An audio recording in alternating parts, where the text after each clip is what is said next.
এবার কত? এই আগের বার 85,000 দিয়েছিলাম, এবারে 90 করি। 90, 95, 1,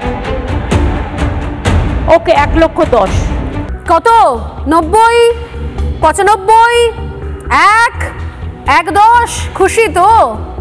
খুশি নই মাননীয়া। খুশি হতাম যদি এভাবেই বলতেন আপনি।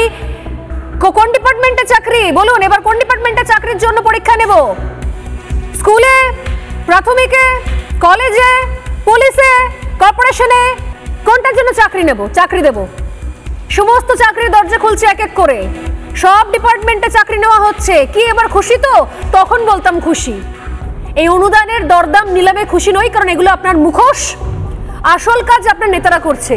দুলাল দাসকে ডেকে পাঠান, ডেকে পাঠিয়ে জিজ্ঞাসা করুন কোন অধিকারে দুলাল দাস 72 বছরের পুজো মণ্ডপ বন্ধ করার, সেখান থেকে ডেকোরেটরদের বেরিয়ে যাওয়ার নির্দেশ দিলেন। যে সমস্ত নেতারা চুরির দায়ে ধরা পড়েছে তাদেরকে নিয়ে তো কখনো নিলামে তুলতে পারতেন, সাসপেনশন নিয়ে। কত বছরের জন্য বয়কট করা যায়, কত বছরের জন্য এদেরকে বাইরে রাখা যায় দল থেকে, শুনিনি কখনো। শুধুমাত্র নিলাম নিয়ে, দুর্গাপুজো নিয়ে আপনার নিলাম শুনে শুনে ক্লান্ত, কারণ পুরোটাই হচ্ছে ভাঁওতা।